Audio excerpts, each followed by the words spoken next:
together again. Gee, it feels good to be together again. Well, I just can't imagine that you've ever been gone. It's not starting over, it's just going on. You know, when you picked that song, I did not realize that it was going to be that thematically relevant. Obviously.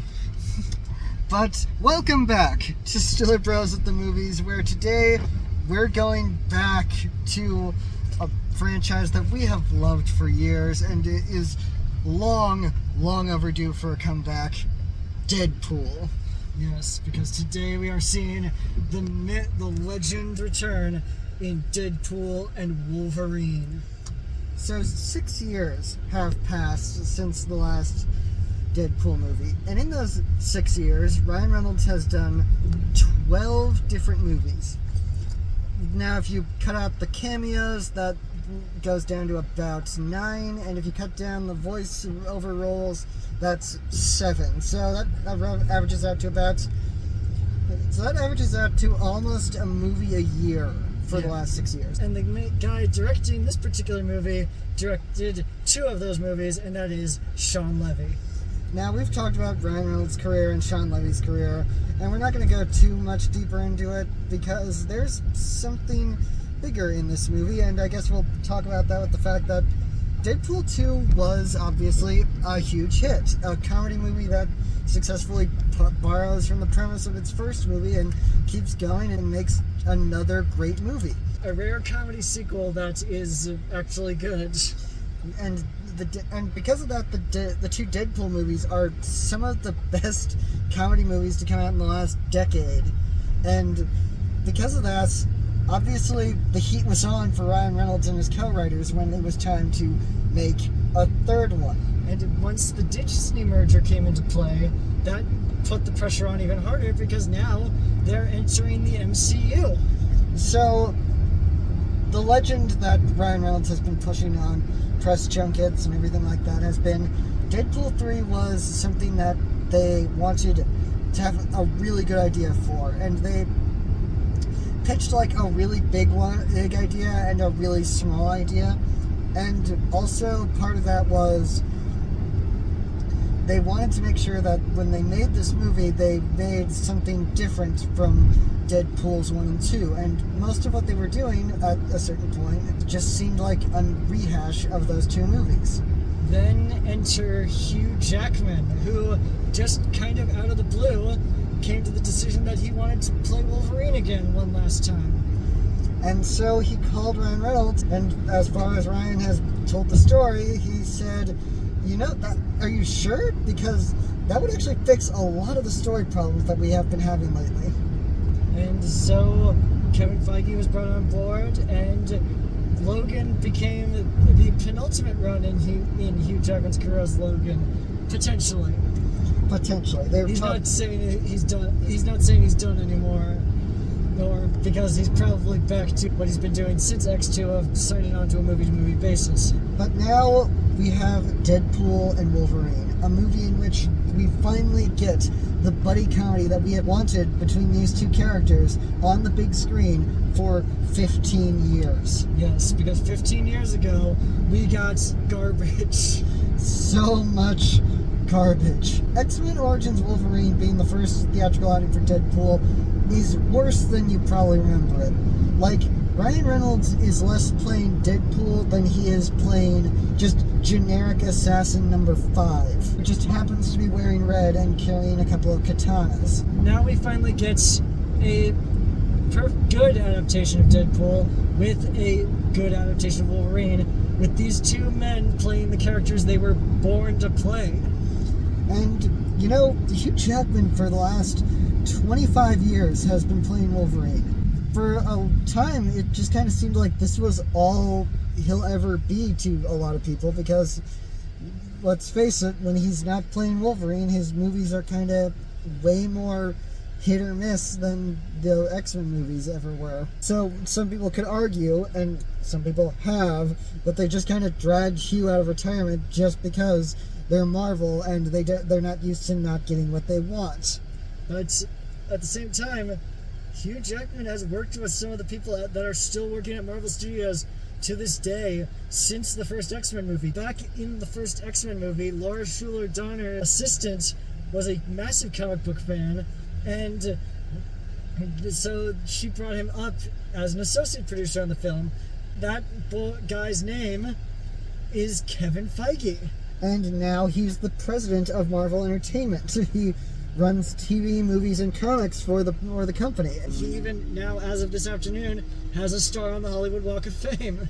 To say that Kevin Feige is one of the biggest producers in Hollywood is kind of an understatement. The man basically created the way blockbusters are made today when he helped create Iron Man about 15 years ago. But still, to think that this is now where we're going, and we have so much more happening in this movie, including cameos that some of which we've heard about through the rumor mills, others we don't know about, and some we just dare not listen to until we actually get into that theater. But this is going to be a Deadpool movie in a lot of ways, and part of that is because we are introducing to the Deadpool movies the TVA from Loki, which will be the TVA's first outing into the MCU movies. But it's all just a thing of, clearly there's a lot of people passionate about this project working on it. Sean Levy is nothing if not a good craftsman of a director. He's worked on an eclectic mix of movies, from Cheaper by the Dozen to Real Steel to The Atom Project to Free Guy. Yes, all of these very good movies. This is his first time picking up a franchise that has already been pre-started. Most of the stuff he's done you could kind of call original, but then you had Cheaper by the Dozen, which was technically based off a book, but also was kind of an original movie. It was technically a remake, but it didn't have anything to do with the book or the original movie or the original story. Yeah, and then there's a lot, but really, he's done, most of what his work has been original movies. So when it was announced he was going to be taking over this franchise, it was both exciting but also interesting because, again, he's never really jumped into a franchise that was started by someone else before. I mean, he directed episodes of Stranger Things. Yeah. But and that's kind of what Ryan Reynolds felt when he approached him to direct it. I mean, I'm sure the whole reason Sean Levy is directing this is simply because he's part of Ryan Reynolds' stable of directors now, where it's just kind of like, okay, I know I can work with you. I'm pulling you in on this to help me work out all the greater details. And speaking of working out the greater details, the writing team is kind of stacked on this movie. Originally, when they were pitching this at Marvel, the writers attached were the Molyneux sisters, who are best known for writing and executive producing on Bob's Burgers and The Great North. But apparently their script, I guess, just wasn't working out. So they brought back original Deadpool writers Reese and Paul Wernick to basically start over from scratch. And Ryan Reynolds, of course, is back working on the script as a writer. We also have Zeb Wells, a writer from the likes of Robot Chicken, She-Hulk, and the upcoming Marvel Zombies show, who also recently wrote the comic run of The Death of Miss Marvel, but we won't hold that against him. Yes, and Sean Levy is also stepping in as a writer as well. I'm not sure if this is the first time he's been a writer. I think this is the first time he's ever been credited as a writer on one of his movies. Yeah, but either way, it's a bunch of talented people telling a major story, and we've got a lot of the returning cast, Leslie Uggam, and so many others that we can't think of off the top of our heads right now. But as of this moment, the Deadpool movies are going to be part of the Marvel Cinematic Universe now. Yes, and we should probably also bring up someone who's not here with us right now. Yeah, last time we did a Deadpool movie, I think most people will remember that we had a third co-host with us then. And we had a bit of a scheduling conflict, and so he's not here. Also, we sold that car, and I think he was still in the back seat, so... Wait, did you check into the seats when you got rid of it? No, I didn't, and I lost a really good snow brush off of that. I liked that snow brush. I know, right? It had the bristle retention thing going on. It was... But, yeah, sorry, guys, Deadpool's not here. This is not going to be some kind of improv palooza like the last time we did a Deadpool movie. Yeah. Which sucks, because that's one of my favorite videos of ours to go back to. Yes. But Deadpool and Wolverine, probably one of our most anticipated movies of the year. Starring two of our favorite superheroes of all time. And it's going to be so great to finally see the real Deadpool and Wolverine teaming up, and not just Ryan Reynolds doing early oddies Ryan Reynolds-y things. Which he had to improvise because of the stupid writer's strike. But anyway, Deadpool and Wolverine, can't wait to see it. Should be great. Hope it's great. It's just kind of amazing that action movies, at least big action movies like this, are at a point where suddenly a lot of directors are able to get the right team together and make one, even if it feels like the weirdest thing in their filmography. That suddenly the director of Big Fat Liar is directing a big multi-million-dollar action movie. Yeah. Especially now with the fact that Marvel movies do have those kinds of pedigrees right now. Oh, and also this is the first Marvel movie to be R-rated. But an F-bomb's not going to be so weird now that the Guardians of the Galaxy already broke it. I hope that had embargo. So now we'll see what happens. We're blasting open the MCU consensually. We're ripping that thing open. And we will see you guys after the jump. And just because I didn't realize until after recording that we didn't do this bit, something Deadpool, something multiverse. So, as per usual with stuff like this, when they build a lot of secrecy around the advertising, we're just going to tell you right now, we are going to try to keep ourselves tight-lipped, but we cannot guarantee anything. So, as per usual, feel free to click off this video and then come back after you've actually seen the movie. Yeah. Once again, we're going to try not to bill anything, but if we let even the slightest hint go, it's all on you for continuing to watch. We'll give you a couple seconds. Alright. Now, this movie was great. Yeah. Another fun Deadpool movie, and by grading it by the usual metric that I grade Deadpool movies by, if I laugh so hard that I nearly get sick, I definitely did that at a certain point. Yes. It is so funny. It has awesome cameos. I honestly don't know why anybody would dislike this movie, but apparently some people do. Well, obviously some people do because they're from the section of film Twitter that's decided that every mainstream action comedy blockbuster movie is suddenly just not their cup of tea and they need to ruin everybody's good time. It would appear so, yes. Because this movie is just fun.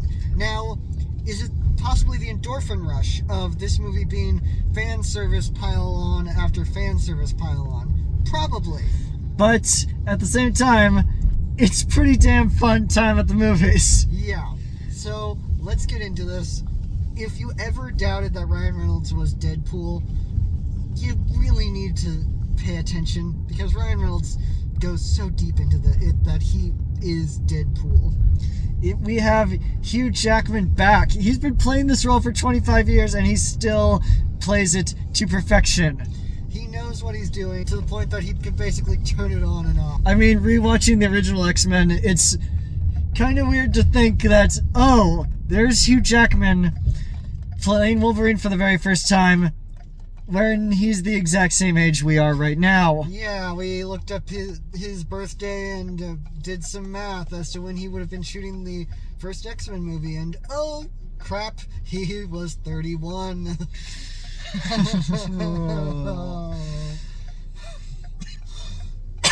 But enough of existential dread for a second. Yes, this is Matthew McFadden as Mr. Paradox, the agent of the TVA who we get the main focus of, is fantastic as a bureaucrat who just does not care about anything other than getting his own promotion secured. Yes. And of course, a lot of the returning cast members from Deadpool are not in it as much. Well, if you've seen the trailers, you probably guessed they're not in it a lot. Yeah. We do spend a lot of time dealing with the TVA and a bunch of other stuff. There is some very cool, funny jokes in it. Some of them we saw coming, but we still laughed our asses off at anyway.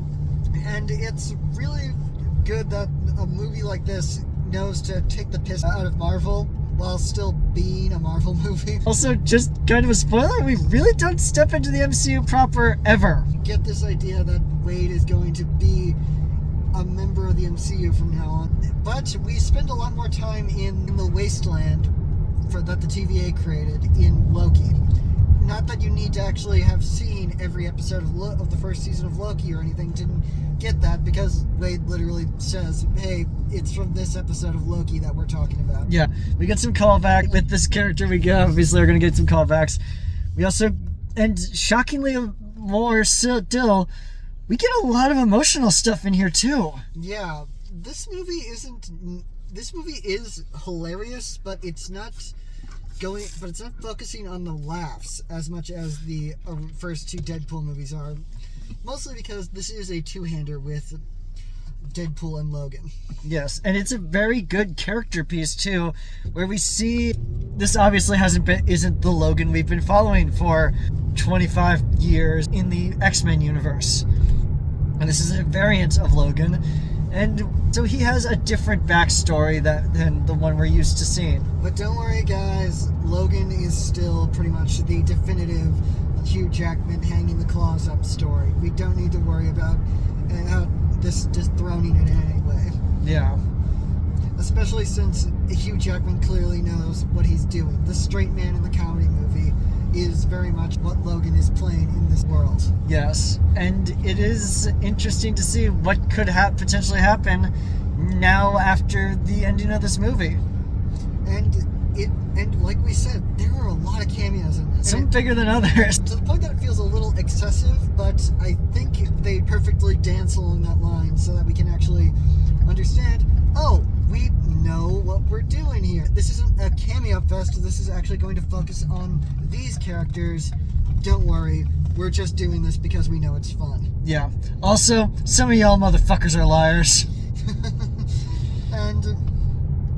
And you know, when it comes to the way that this is directed, Sean Levy does seem to have learned how to really work an action sequence.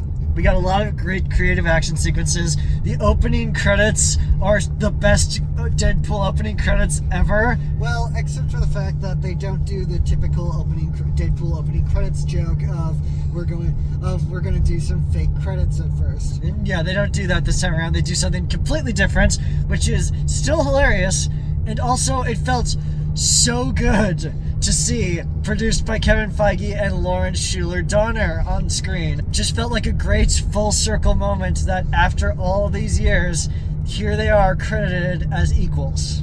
And also, this movie gets a lot of mileage out of the joke of, let's make a song that would definitely not be played over a fight scene in a serious movie, played over a fight scene in this movie. Yes. It gets a lot of mileage out of that, but it's never not funny. Yeah. And on the subject of music, Rob Simonson, the composer for Stranger Things and a bunch of other stuff like that, does pretty well at the typical thing that Deadpool does of putting pieces of score in between the needle drops and even incorporating the score into the needle drops. Yeah. There's even one particular needle drop that we missed that we didn't see until we realized was in there until we saw the credits. So when we see the movie again, we're probably going to try to be listening for it. Well, it was probably in there for only like a second. Yeah. But the soundtrack is crammed full of basically the Deadpool songs. You've got songs from various different genres and decades, and it's just this combination of we're going to throw everything at the wall and see what sticks. You know what? That's just what Deadpool is. Throwing everything at the wall and seeing what sticks, and turns out a lot of stuff sticks. Yeah. And it just doesn't feel like anything happened to make this less of a Deadpool movie. Yeah. If there were any notes that Kevin Feige and the producers threw at them, then clearly they executed them in the most Deadpool way they possibly could. And for that, we can be thankful. And also, we can be thankful that maybe, just maybe, Deadpool will be able to work his way into the MCU proper in future installments. And hey, Avengers Secret Wars is somewhere on the horizon. I mean, they just wrapped up a big-ass panel at Comic-Con as we were talking right now. specifically about Deadpool and Wolverine. We don't know what was going on with that, but that happened, and if anything of note needed to be brought up, we'll figure that out. And the future in the MCU right now is kind of up in the air until Saturday. But for right now, Deadpool and Wolverine being the only Marvel movie that will come out this year is a pretty satisfying one. Yeah. I truly think that the MCU is as much on an upswing as it can be. I think that Ryan Reynolds totally gets it. Deadpool 4, Avengers Secret Wars, whenever we see these characters again, I am up for it. If we see these characters again, if we don't see these characters again, it's a good ending, but at the same time, I don't want to say goodbye to these characters. So, for right now, that's it for us. Don't forget to subscribe to this channel. Leave a like if you enjoyed it. Leave it down in the comments what you may or may not have thought of Deadpool and Wolverine. And don't forget to tune in next time when, well, let's play it by ear. Yep. Bye.